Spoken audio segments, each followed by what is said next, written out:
আমার এক নতুন ভিডিওতে স্বাগতম। আজকের রেসিপি বাসন্তী পোলাও। তো চলুন দেখিয়ে দিয়ে এই রেসিপিটা বানাতে কী কী লাগে। আর আমার রান্নাটি যদি আপনাদের ভালো লাগে তো please like, comment, share, subscribe অবশ্যই করবেন, করতে ভুলবেন না। চলুন এবার রান্নাটা শুরু করি। এই যে এখানে চাল নিয়েছি মেজারমেন্ট কাপের 2 কাপ। এখানে হলুদ নিয়েছি, এই যে চিনি নিয়েছি, আর এই যে কিশমিশ, বাদাম, ঘি, গরম মশলা, আদা বাটা, আর হচ্ছে লবণ। তো চলুন এবার শুরু করি। পোলাওটা মাখতে এই যে 1 চামচ ঘি দিলাম পোলাওয়ার চালটা মাখতে। এবারে আদা দিলাম 1/2 চামচ, আর গরম মশলা দেব, আর গরম মশলা দিলাম 4 ভাগের 1 ভাগ। তো এইভাবে চালটা মাখিয়ে নিতে হবে প্রথমে।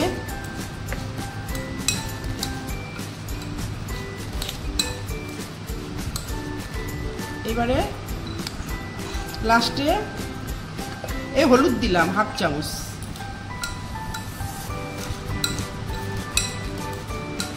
এইভাবে চালটাকে মাখিয়ে নিতে হবে।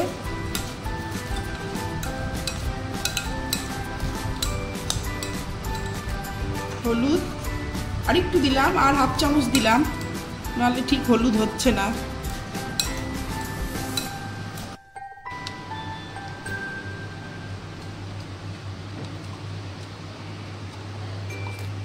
এই যে 1 চামচ ঘি দিলাম, ফ্রাই প্যান বসিয়ে দিয়েছি, এই ঘি দিলাম।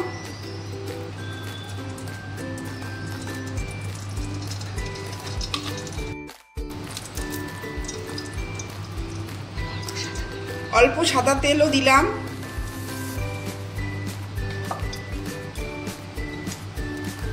এবারে এলাচ, লবঙ্গ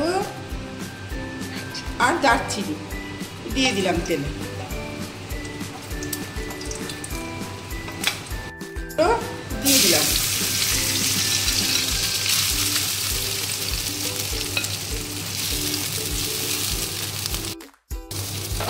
এই যে এবারে এই চালটা একটু তেলে একটু ভাজা ভাজা করে নিতে হবে।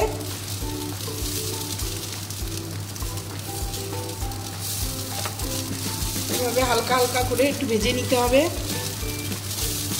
কিশমিশ, কাজু বাদামটা দিয়ে দিলাম।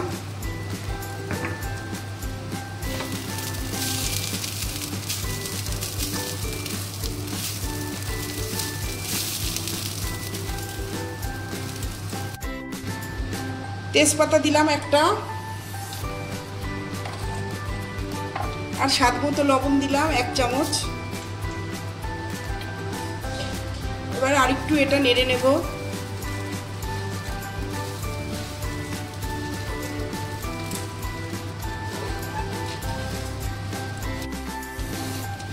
এই যে চালটা কষানো হয়ে গেছে, এইবারে জলটা দিয়ে দেব।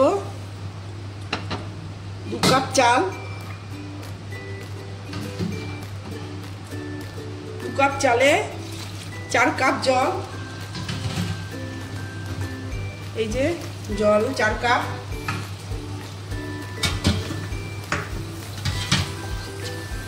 গরম জল, উষ্ণ গরম জল দিচ্ছি।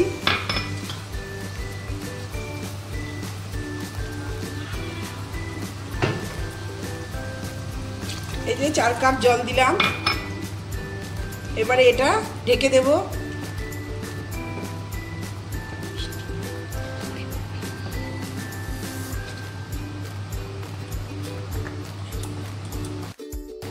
এবারে ঢেকে দিলাম এটা। বাসন্তী পোলাও এটা আমার হয়েই গেছে রেডি। এবার লাস্টে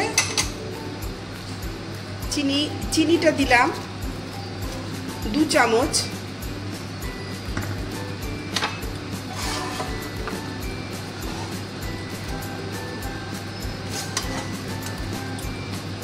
বাসন্তী পোলাও এটা আমার রেডি।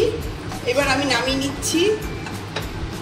এই যে দেখুন কি সুন্দর ঝুরঝুরে হয়েছে। তো বন্ধুরা, আপনারা এইভাবে বানিয়ে খাবেন। এই যে বাসন্তী পোলাও আর দুধ পনির শনিবারের আমাদের রেসিপি। তো আপনারা এইভাবে বাড়িতে বানিয়ে অবশ্যই খাবেন। আর আমার রান্নাটি কেমন হলো সেটা কমেন্টে জানাবেন। আর আমার রান্নাটি যদি আপনাদের ভালো লাগে তো লাইক, কমেন্ট, শেয়ার, সাবস্ক্রাইব অবশ্যই করবেন, করতে ভুলবেন না। রাধে রাধে, ধন্যবাদ।